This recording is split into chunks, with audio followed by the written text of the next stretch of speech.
Hello, dear friends, welcome to our YouTube channel, USA Football Zone, latest football highlights. A 3-0 scoreline might seem like a straightforward and brilliant victory for Brazil, but it was much more than that. It was a masterclass in tactics from manager Carlo Ancelotti and a powerful statement of intent for the 2026 World Cup. This wasn't just a win to secure the top spot in Group C. It was the moment Ancelotti unveiled the tactical blueprint for his quest to win a sixth title. It wasn't a matter of luck or a single moment of individual brilliance. Everything was calculated and methodical. In this video, we break down how Carlo Ancelotti's aggressive pressing system and revolutionary attacking formation completely dismantled Scotland and showcased their strength to the world.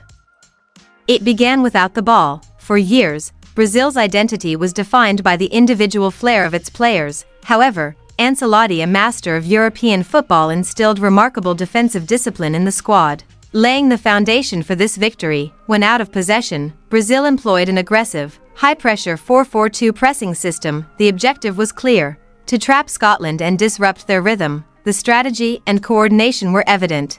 The press was triggered the moment Scotland's centre-backs received the ball.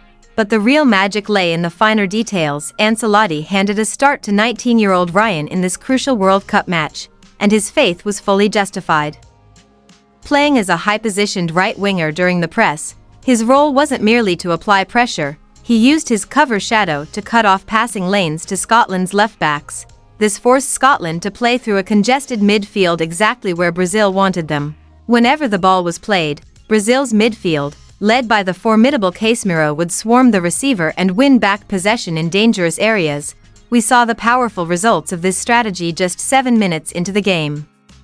Under sustained pressure, Scotland's defense faltered for a split second, and that was all it took. A hurried pass under pressure was intercepted, and in the blink of an eye, the ball fell to Vinicius Jr., who made no mistake. 1-0. This wasn't down to luck. It was the direct result of a perfectly executed plan. That is how Brazil won possession, but the way they utilized it was even more impressive. Winning the ball high up the pitch is one thing, but converting those moments into goals requires a precise plan. Brazil's plan was brilliant, attacking-minded, and flawlessly coordinated. Their formation shifted the moment they gained possession. It wasn't a rigid, static setup, but rather a fluid system of player movement designed to exploit numerical superiority in the final third.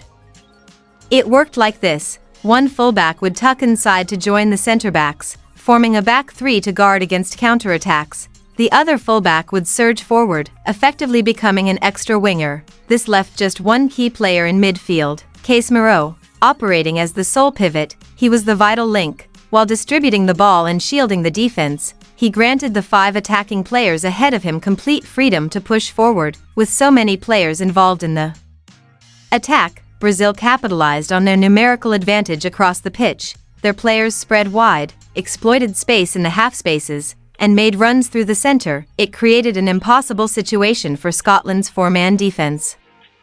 If they had played wide enough to contain players like Vinicius Jr. and Rafinha, it would have created vast spaces in the middle for players like Matheus Cunha and Lucas Paqueta.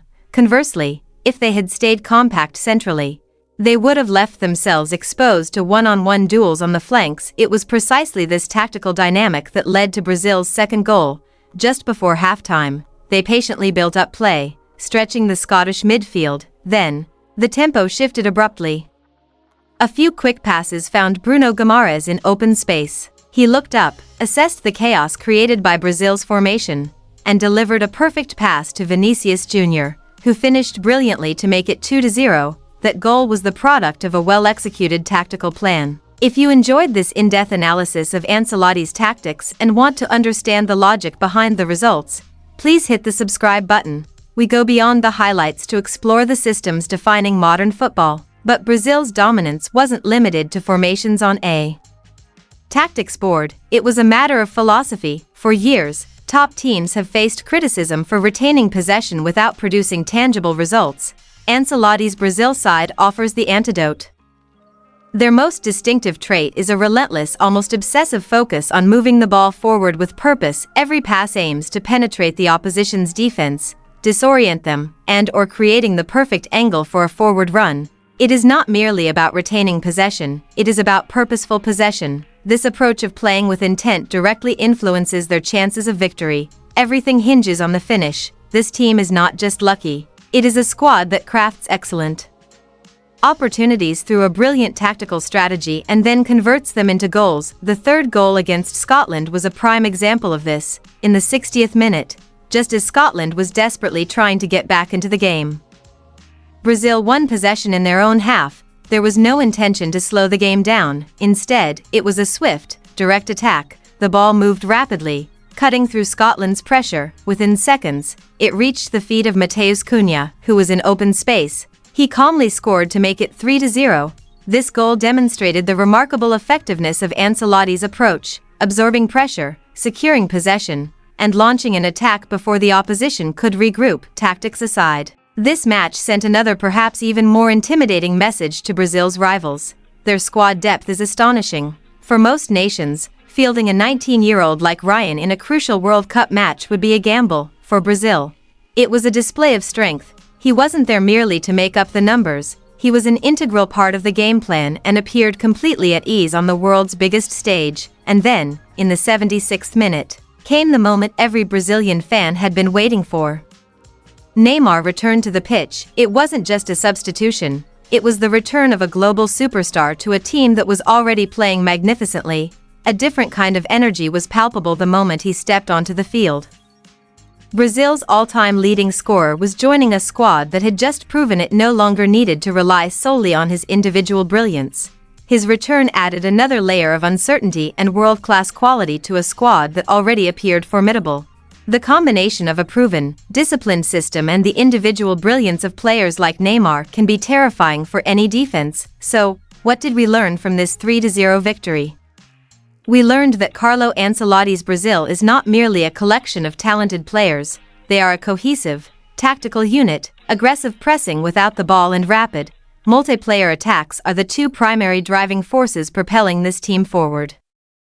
This performance was a statement. Brazil topped Group C with an impressive record, but they also demonstrated their true strength. They possess a defensive structure capable of stifling opponents, attacking strategies that can systematically dismantle them. The youthful energy of players like Ryan, and the return of a legend like Neymar, this match served as a blueprint, the tactical DNA for their journey toward a 6th World Cup title. The only question remains, can anyone stop them?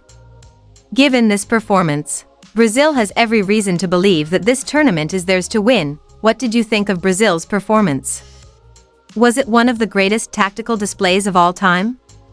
Share your thoughts in the comments below. And if you want more in-depth analysis on World Cup tactics, be sure to subscribe. Now, click here for a preview of Brazil's round of 32 match against Japan.